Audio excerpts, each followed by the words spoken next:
I get to bring up the rear. You know me, I jotted my things down. I make sure I get it all set.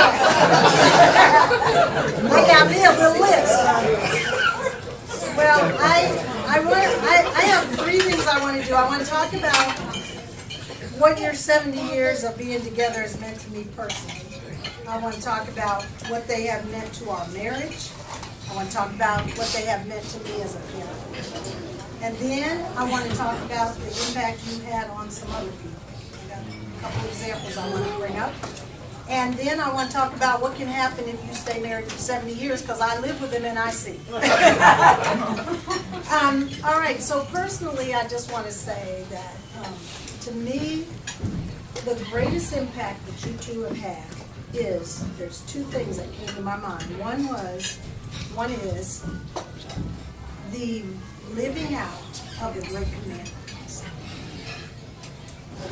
You have taught me to love God with all my heart, soul, mind, and strength. And you have taught me to love others as I love myself. And you know, everybody in this room knows Grandpa has about 10 or 15 sayings or things that he'll tell you. And we've heard them over and over. And I really believe that God sends people to this earth with a theme. You know, if you think of Grandma, what do you think? She has one theme and she's sticking to it. Grandpa has about 10 to 15. And so when I say them, you will recognize them. Okay, so the love God, he says his favorite word is you got to be genuine before the Lord. Genuine. And he says you got to look at yourself in the mirror every day and you have to say, am I really being real before God? And that has really blessed me all my life. And then the other thing is he has always said life is about relationships. And you can't say it enough. It transcends every issue of life. Relationship instead. And that has saved me so many times when I want to make issue more important than a person. And so that has really impacted me personally. Okay, so let me move to my marriage. All right, so here's what he says about marriage. You'll recognize this. If two people love God more than they love anything else in this world, and they passionately pursue a relationship with God, they will automatically, as a married couple, continue to grow closer and closer because they're both pursuing the same goal. And that has been something that when times get rough, you're like, oh, what does God say? Because if I pursue God, it's going to work. All right? And then parenting. The thing he's always said that has stuck with me, the greatest thing parents can do for children is to love each other. So, those are the three big impacts there. All right, so then I'm going to talk a little bit about the impact you've had on others, and you've heard so many people talk tonight, and so you already know how many people around this world love you guys. But they got an interesting gift through the mail today. Well, it was yesterday. So the FedEx people rang the doorbell. I got it. And so they got this FedEx in, and they pull out this happy anniversary card. And it's from Samuel L. Jackson and LaTanya. You guys know Samuel L. Jackson best by Pulp Fiction or something, right? So they open the card, and there's a very extremely hefty gift in here.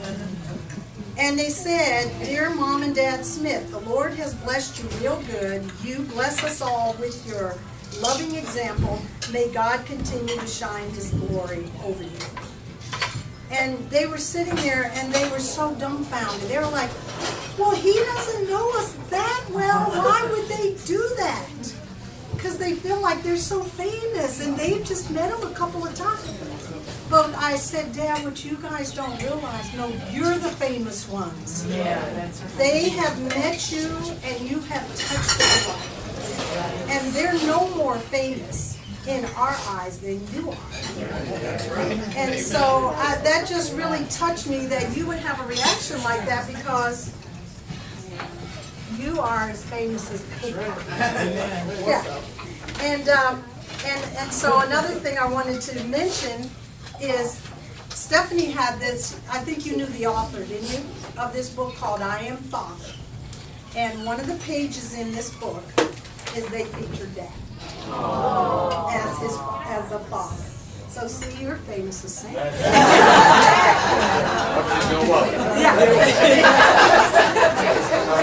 Okay, then I have something else I want to say. Oh, okay. So here you guys, I have a funny story about what happens to if you stay married for 70 years, right? All right, so Mom will be on the couch and Dad will be sitting about 10 steps behind her at the kitchen table, and she'll say, "Where's Dad?" They constantly more her than him. It's like they can't not be together. They'll be 10, I'll say, "He's 7 steps away, Mom." They are so used to being together. It is so cute. It's really blessing me to watch this. And then, of course, you guys know Mom's been sick about a month. And so Dad would just, he's been the greatest nurse I've ever seen. And he will not leave her side. He'll be like, "Oh, I really want to go to church." Or, "I really want to go to Tuesday night men's group." And he's wrestling. And we'll say, "Well, Dad," Leslie will come over and stay with Mom. Joni will come over and she'll say, "Well, I don't really want to bother them." And he'll say, "Well, I cannot leave your mother." I'll say, "Mom, Charles is going to be here, but I don't want to bother Charles." And she'll say, "Sweetie, I want you to stay. You cannot leave your mother." So I thought that was really sweet, and then it was one of the funny stuff. And you guys have all talked about the rocking chairs. You know, this little apartment that we built it because Mom always said that she dreamed of living in an apartment. She never got the opportunity because she got married right out of high school, and to her, an apartment was her fantasy. Live in an apartment. Why was that? So even though we thought, well, we're going to build a bedroom downstairs, and we wanted to make it real spacious, and so they have a nice big bathroom. No, she wanted an apartment. So we had to build a little tiny room, and but it worked out great, and she's really happy. She has her apartment, and one of the funniest things of all is because the room's so tiny, we have 2 rocking chairs. They turn to each other, they put their feet in each other's chair, and then they rock each other. And that's what happens if you stay married for 7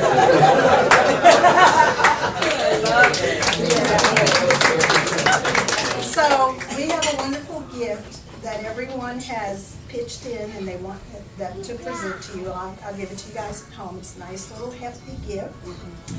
And we spent many a night talking about what to buy. And of course, you guys keep saying, "I don't need anything." It's really hard to buy for people who need nothing. But that's a blessing you feel that way, that you don't need anything. So we talked about how you wanted to take saxophone lessons, but they were going to charge too much, $40 a lesson. So we're hoping, we're not trying to tell you what to do with the gift, but we were hoping you would get those saxophone lessons again. He says, "Well, I'll just take 6, and I'll just let the person refresh my memory and see if I still want to even take saxophone." But we really would like to see you do that. And we thought about buying Mom an Apple Watch because she's such a technology guru. And we almost bought it, but we said, well, we'll really let her decide. But that was one idea we had. And then, of course, your spring and summer travels, wherever that might be, whether we go to Florida, you guys go back up to Ohio, that we wanted to bless you with some hotel stays and just whatever you need. All right?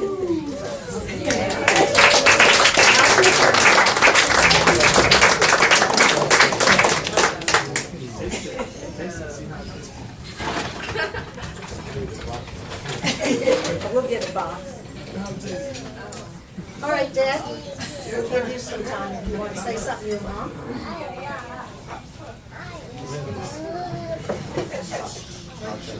Not tonight. Mom's got to say something.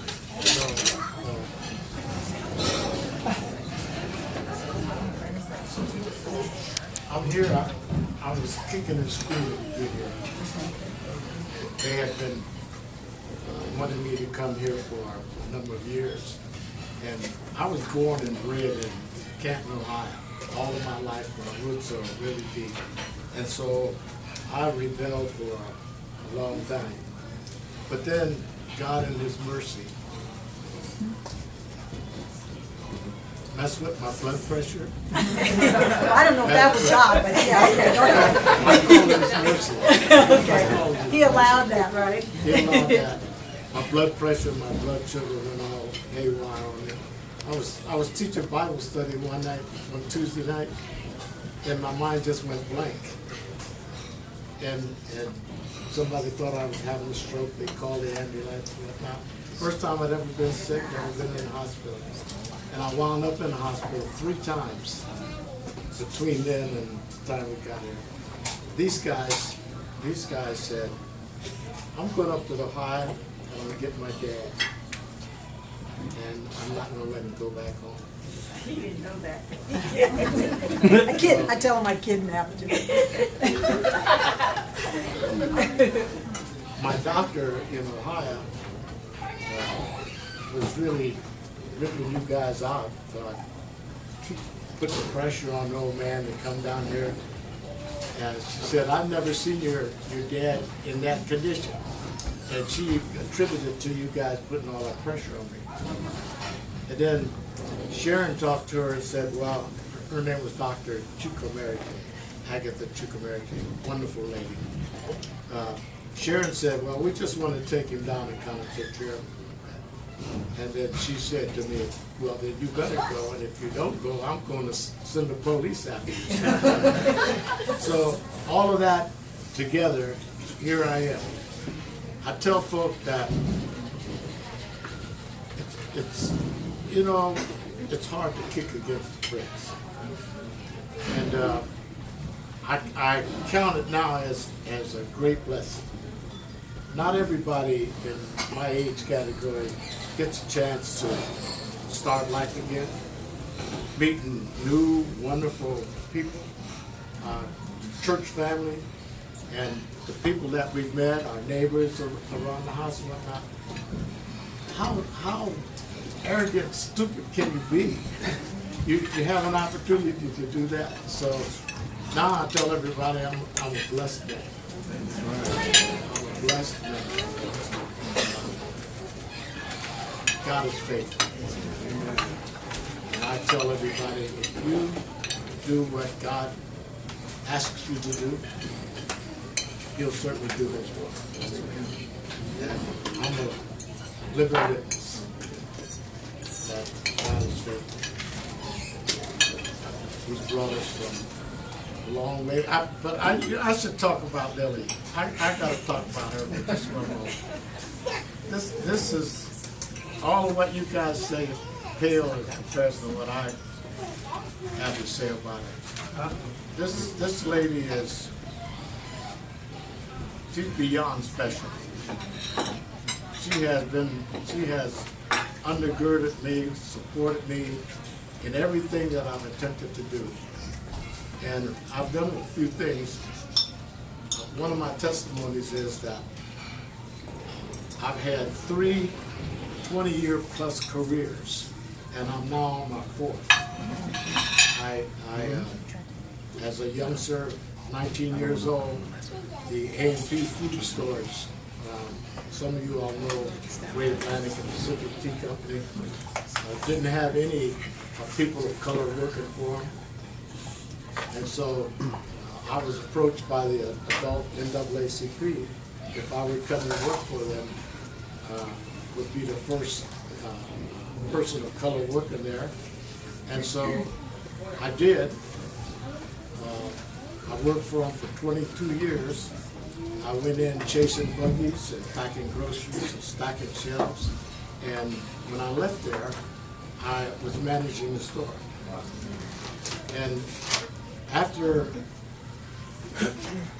22 years,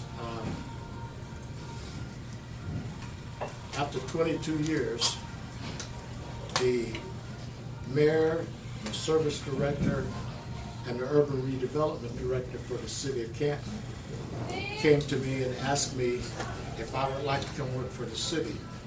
The urban renewal funds was coming in, and they needed somebody to be a liaison in the community. So they said they had a test for citizen participation director, and asked me if I would take that test, and I did, and I passed it, and the job was mine, and then I got cold feet. You know, I said, you know, I'm dealing with the public through managing a store and taking all the complaints and whatnot, but why should I jump out of the fire into the frying pan going to citizen participation for the city? So I said no, I wouldn't do it. But a couple of days later, the service director and the redevelopment director came back to my house and said, look, you don't have to take that job if you don't want to. We made another position for you if you would come and take it. So they offered me the position of urban renewal assistant. And so I retired from the AMP, went to work for the city of Canton, and I went in this made-up position. Before I left there, when I left there after 21 years, I was the director of the department. So I was urban renewal director for the city of Canton for a number of years. Then, I'll tell you how faithful God is. I prayed and I asked God if He would allow me to retire and not have to change my lifestyle too drastically, that I would give Him full-time service. And He honored that. Our church had some difficulty. 21 members left, but they didn't want to disband, so they asked me if I would come and teach Bible and keep us together. And so I did. And then after a short period of time, one of the elders said, listen, why don't we just become a church? And so we prayed about it, and we became Grace Christian Fellowship in Canton, Ohio, independent Christian church. And we served there for 23 years. Never drew a dime in salary. Left with all the bills paid and a nice little nest egg in the bank. The building that we bought, we paid cash for, enlarged it, furnished it, built restrooms into it. I'm not saying that to boast. It's hard to talk about how good God is to you without sounding like a boast. But I'm not boasting.